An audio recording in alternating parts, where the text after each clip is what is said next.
Hello बच्चा लोग, कैसे हैं आप? आपको याद हो तो पिछले वीडियो में हमने दो समांतर धारावाही चालकों के मध्य लगने वाले बल की प्रकृति की व्याख्या की।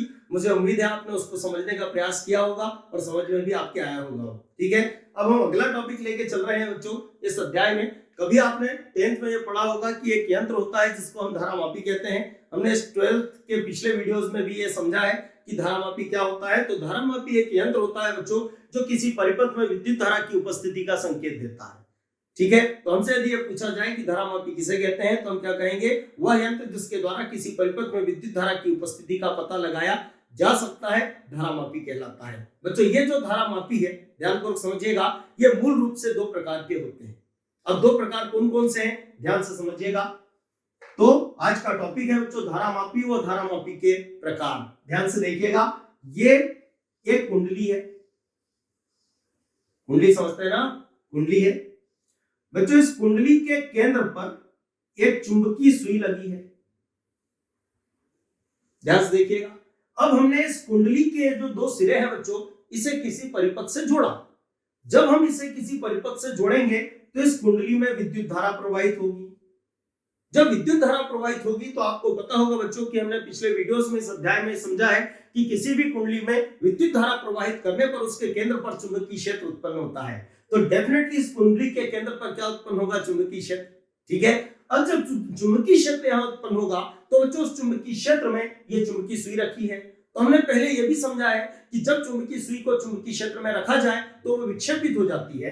तो जैसे ही बच्चों हम इस कुंडली में विद्युत धारा प्रवाहित करेंगे और इस केंद्र पर चुंबकीय क्षेत्र उत्पन्न होगा तो यह चुंबकीय सुई उस चुंबकीय क्षेत्र में होने के कारण विक्षेपित होगी और इसका विक्षेपित होना यह संकेत करेगा कि यहां विद्युत धारा उपस्थित है। बच्चों इस प्रकार का जो धारामापी होता है, क्योंकि इस धारामापी में कुंडली फिक्स होती है, शब्दों पर ध्यान दीजिएगा, कुंडली फिक्स होती है और इसमें घूमता कौन है? तो चुंबकीय सुई अर्थात चुंबक, मतलब चुंबक चलता है इस धारामापी में। तो बच्चों ऐसा जो धारामापी होता है इसे हम चल चुंबक धारामापी कहते हैं, क्योंकि इसमें कुंडली फिक्स होती है। चलेगा कौन, मतलब विक्षेपित कौन होगा? तो चुंबकीय सुई मतलब चुंबक। इसको बोलते हैं चल चुंबक धारामापी। बच्चों ये एक विशेष नियम पर आधारित होती है जिसे हम स्पर्शीय नियम कहते हैं, इसलिए इसको स्पर्शीय धारामापी भी कहते हैं। अब बच्चों ये जो धारामापी होता है, इस धारामापी से विद्युत धारा का मापन करना यथार्थ नहीं होता, मतलब एक तो कठिन होता है और दूसरा इससे प्राप्त परिणाम यथार्थ अथवा और शुद्ध नहीं होते। ठीक है, तो एक दूसरा धारामापी की कल्पना की गई। वो धारामापी कैसा होता है, ध्यान से देखिएगा। उसमें ये चुंबक का एक ध्रुव है। आप जानते हैं चुंबक के दो ध्रुव होते हैं, एक एन और एक एस। ये एक ध्रुव है, ध्यान से देखिएगा। ये चुंबक का दूसरा ध्रुव है जिसको हमने क्या लिखा? एस। बच्चों चुंबकीय क्षेत्र हमेशा एन से एस की ओर होता है, ये एन से एस की ओर है। अब ध्यान से देखिएगा, इसमें ये कुंडली रखी है,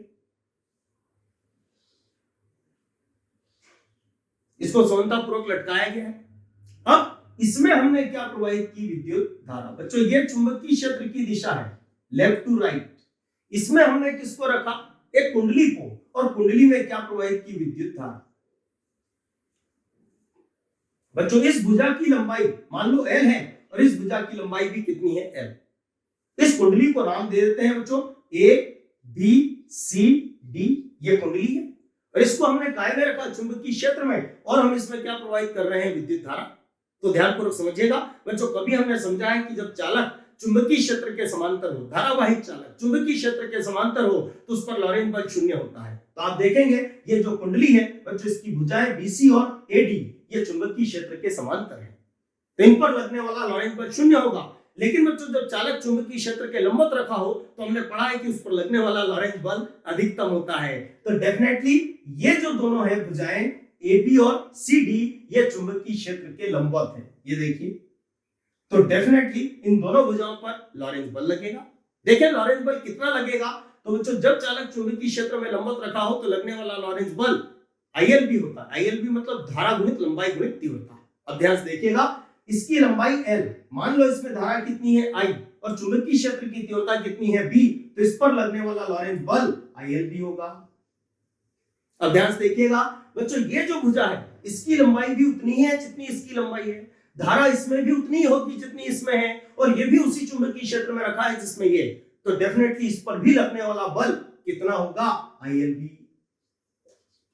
ये हो गया, ठीक है। लेकिन बच्चों माना कि दोनों भुजाओं पर लगने वाले बल परिमाण में समान है, पर इनकी दिशाएं क्या? तो दिशा तो भैया फ्लेमिंग का बाएं हाथ का नियम बताएगा। कैसे बताएगा? तो ये बाएं हाथ के नियम से। ये किधर होना चाहिए? तो धारा की दिशा में, ये चुंबकीय क्षेत्र की दिशा में, और ये लॉरेंट बल की दिशा बताएगा। तो ध्यान से देखिएगा, चुंबकीय क्षेत्र लेफ्ट से राइट है, ये हो गया लेफ्ट से राइट। ये किधर होना चाहिए? धारा की दिशा में। बच्चों धारा इस भुजा में ऊपर की तरफ जा रही है, अरे तो हाथ यूं करना पड़ेगा। अंगूठा किधर गया? बोर्ड के तल के लंबवत अंदर की ओर। तो ये बल किधर लगेगा? यूं लगेगा, बोर्ड के तल के लंबवत अंदर की ओर। देखिए बच्चों, इस भुजा पर बल किधर लगेगा? तो फ्लेमिंग के बाएं हाथ के नियम से। ये किधर होना चाहिए? चुंबकीय क्षेत्र की दिशा में, लेफ्ट से राइट। ये किधर होना चाहिए? धारा की दिशा में। बच्चों धारा इसमें ऊपर से नीचे है, देखिए ये धारा है, तो बल किधर? इस उंगली को नीचे की ओर करेंगे, अंगूठा किधर आ गया? बोर्ड के तल के लंबवत बाहर की ओर, अर्थात इस भुजा पर बल लगेगा बोर्ड के तल के लंबवत बाहर की ओर। तो हम क्या देख रहे हैं बच्चों कि जब किसी कुंडली को चुंबकीय क्षेत्र में रखा जाए और उसमें क्या प्रवाहित की जाए? विद्युत धारा। तो इसकी ये जो दो भुजाएं हैं जो चुंबकीय क्षेत्र के क्या है? लंबवत, इन पर लगेंगे लॉरेंट बल, जो परिमाण में कैसे होंगे? समान, पर दिशा में परस्पर विपरीत। बच्चों हम जानते हैं कि ऐसे दो बल जो परिमाण में समान और दिशा में परस्पर विपरीत हो, वो बलों का एक जोड़ा बनाते हैं। जोड़े को युग्म कहते हैं। जोड़ा बलों का है तो उसे बलयुग्म कहेंगे, अर्थात इस कुंडली पर एक बलयुग्म लगेगा जो इस कुंडली को क्या करेगा? तो ये बल यूं लग रहा है, तो कुंडली दक्षिणावर्त दिशा में घूमेगी, मतलब इसमें क्या उत्पन्न होगा? आघूर्ण, अर्थात इस पर क्या लगेगा? बल युग्म आघूर्ण। बच्चों उस बल युग्म आघूर्ण का सूत्र ये होता है। इसमें n क्या है? तो कुंडली में फेरों की संख्या। I क्या है? तो कुंडली में प्रवाहित विद्युत धारा। A क्या है? तो कुंडली का क्षेत्रफल। B क्या है? चुंबकीय क्षेत्र की तीव्रता। और थीटा क्या है बच्चों? तो ये कुंडली के तल के अभिलंब और चुंबकीय क्षेत्र के बीच का कोण, या यूं कहें कि कुंडली के क्षेत्रफल की दिशा और चुंबकीय क्षेत्र के बीच का कोण है।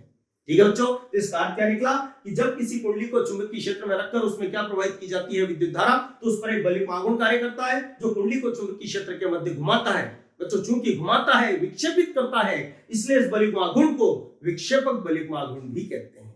अब बच्चों ध्यान से देखिएगा, दूसरा जो धारामापी होता है उसमें चुंबक के ध्रुव फिक्स है, चुंबक फिक्स है, अंदर कुंडली रखी है। जब परिपथ की विद्युत धारा इस कुंडली में प्रवाहित होगी तो इस कुंडली पर लगेगा बलयुग्म आघूर्ण, तो कुंडली विक्षेपित होगी, जिससे हमें इस बात का पता लगेगा कि परिपथ में विद्युत धारा उपस्थित है। तो जो इस प्रकार का जो धारामापी होता है, ध्यान से देखिएगा, इस धारामापी में चुंबक तो फिक्स है, घूमेगा कौन? कुंडली। गति कौन करेगा? कुंडली। चलेगी कौन? कुंडली।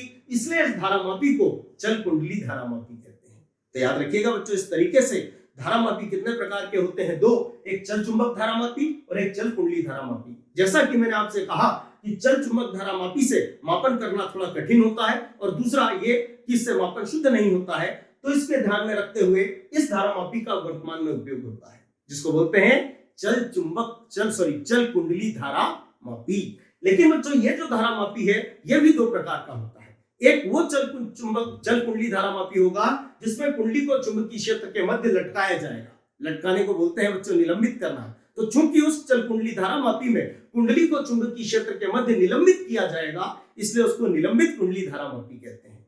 और एक दूसरा धारामापी वो होगा जिसमें कुंडली को 2 कीलों पर कसा जाएगा, तो उस धारामापी को कीलकित कुंडली धारामापी कहते हैं। और इस तरीके से बच्चों याद रखिएगा, धारामापी दो प्रकार के होते हैं, एक चल चुंबक धारामापी, एक चल कुंडली धारामापी। और चल कुंडली धारामापी दो प्रकार के होते हैं, एक निलंबित कुंडली धारामापी और एक कीलकित कुंडली धारामापी। अपने कोर्स में बच्चों केवल चल कुंडली धारामापी और उसके दो प्रकार हैं। ठीक है, तो अब इस चीज की डिटेल हम अब अगले वीडियो में समझेंगे।